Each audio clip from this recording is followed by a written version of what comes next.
Bismillahirrahmanirrahim. Assalamualaikum warahmatullahi wabarakatuh.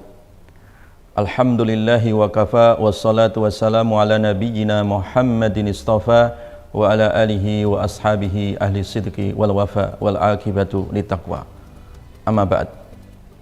Sivitas Akademika UIK yang dirahmati oleh Allah, alhamdulillah kita berada di bulan Al-Qur'an, bulan Ramadan, di mana Al-Quran diturunkan di dalamnya. Oleh karena itu, kita hendaklah bersama Al-Quran di bulan ini, menfokuskan diri bersama Al-Quran, karena Al-Quran dan Ramadan, Al-Quran dan puasa ini tidak bisa dipisahkan. Sehingga dalam istilah hadisnya Nabi SAW, as-siyamu wal Quran yashfa'ani lil abdi yaumal qiyamah. Jadi puasa dan Al-Quran itu sebagai syafaat besok pada hari kiamat bagi setiap hamba yang mau menghidupkan bulan Ramadan dengan Al-Quran. Jadi hadis ini membawa pesan kepada kita supaya hidup kita ini bersama Al-Quran, supaya Ramadan kita bersama Al-Quran. Jadikan Al-Quran sebagai syafaat kita di dalam kehidupan, karena memang Al-Quran ini adalah sebaik-baiknya syafaat, sebaik-baiknya pegangan di dalam kehidupan kita.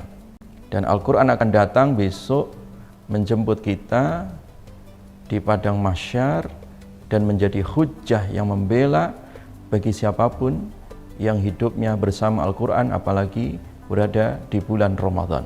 Iqra'ul Qur'an fa innahu ya'ti yaumal qiyamati syafi'an li ashabi.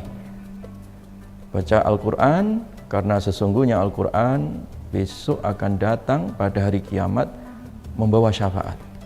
Bagi siapa? Li ashabi, bagi sahabat Al-Quran.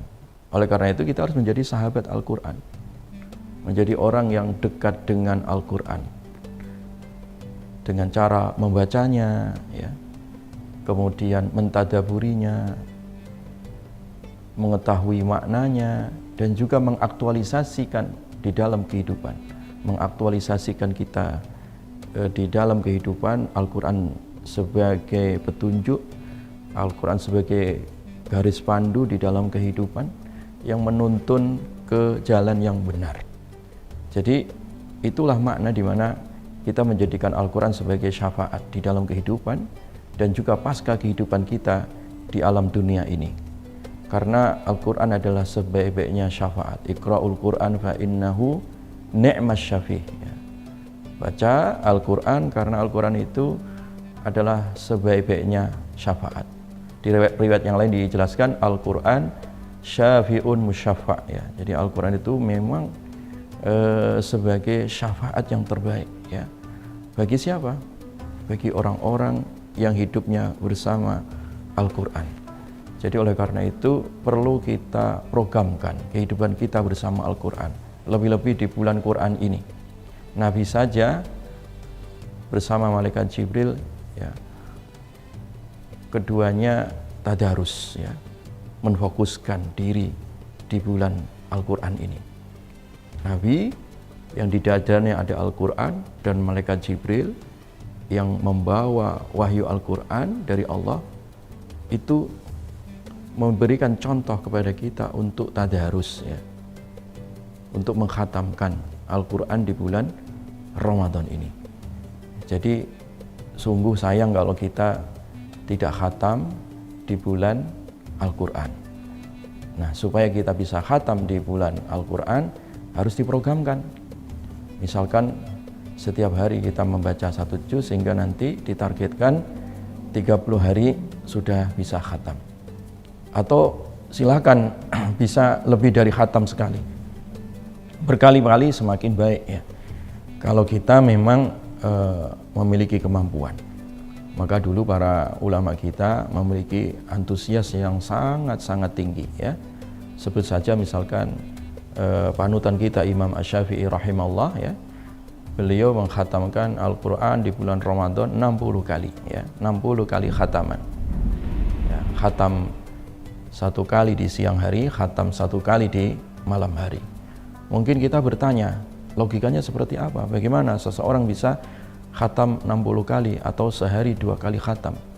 Padahal masing-masing 30 juz.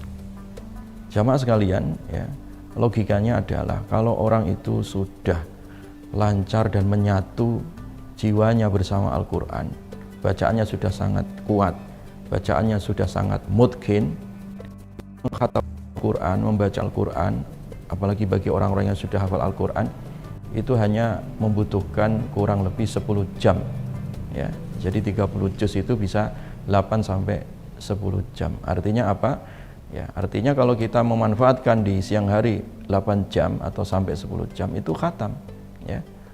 Kemudian kalau malam hari juga sama, kita memanfaatkan 8 jam juga bisa khatam. Masih ada sisa kurang lebih 8 jam atau 6 jam atau 7 jam untuk bisa istirahat, ya.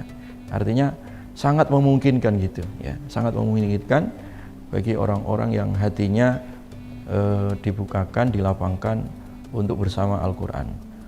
Makanya sahabat Utsman bin Affan radhiyallahu an mengatakan, lau tahurat qulubukum ma syabi'at min kalami rabbikum. Kalau seandainya hati kalian itu bersih, maka hati kalian tidak akan pernah berhenti untuk membaca Al-Quran. Hati kalian tidak akan pernah kenyang untuk terus menambah hidangan nutrisi dari Al-Quran. Artinya semakin bersih hati seseorang itu, dia akan semakin antusias, semangat, dan tidak akan pernah berhenti dan merasa kurang gitu, ya, untuk membaca Al-Quran. Bahkan Nabi mengatakan kalau membaca Al-Quran hendaklah sampai khatam. Ketika sudah finish khatam, memulai lagi, ya. Ketika Nabi ditanya ayul a'mali afdal, amalan apa yang paling bagus, Nabi menjawab al-hil al-murtahil, ya, yaitu orang yang ketika dia selesai khatam membaca Al-Quran sampai surat An-Nas, kemudian dia memulai kembali, ya. Dia baca Al-Fatihah lagi sampai awal dari surat Al-Baqarah, ya, itu kemudian baru berhenti. Artinya apa? Continue, ya, bacaan continue, tidak berhenti dan berkelanjutan. Jadi itulah bagaimana kita menjadikan Quran sebagai sahabat dan sebagai syafaat kita di dunia maupun nanti sampai akhirat. Wallahu a'lam. Assalamualaikum warahmatullahi wabarakatuh.